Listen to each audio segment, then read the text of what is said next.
Hello friends, Telugu, తమిళ, కన్నడ, మలయాళ భాషల్లో 70-80వ దశకాల్లో ఒక వెలిగిన నటి, అద్భుతమైన డాన్సర్ జ్యోతిలక్ష్మి గారి గురించి తెలియని ఎన్నో విషయాలు ఈరోజు మనం వీడియోలో తెలుసుకుందాం. అప్పట్లో ఆమె పేరు లేని సినిమాలు చాలా తక్కువ ఉండేవి అంటే అతిశయోక్తి కాదు. జ్యోతిలక్ష్మి గారు నవంబర్ 2, 1948న కాంచీపురంలో జన్మించారు. ఆమె 8 మంది సంతానంలో పెద్దవారు.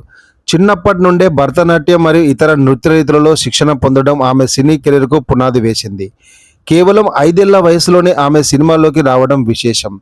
1963లో వచ్చిన తమిళ చిత్రం వానంబాడిలో డాన్సర్గా ఆమె సినీ ప్రస్థానం మొదలైంది.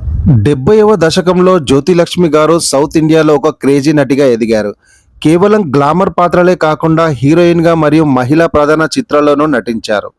దాదాపు 300కు పైగా సినిమాల్లో నటించిన ఆమె అప్పటి అగ్రనటులైన ఎన్టీఆర్, ఎంజీఆర్, కృష్ణ వంటి వారితో కలిసి పనిచేశారు.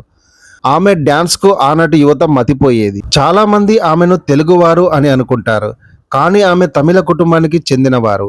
ఆమె తర్వాత ఆమె సోదరి జయమాలిని గారు కూడా సినీ పరిశ్రమలోకి ప్రవేశించారు.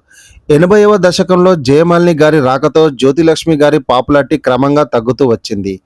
అయితే ఆమె తన నటనను ఆపకుండా 90వ దశకంలో ముత్తు వంటి సినిమాల్లో కూడా నటించి మెప్పించారు.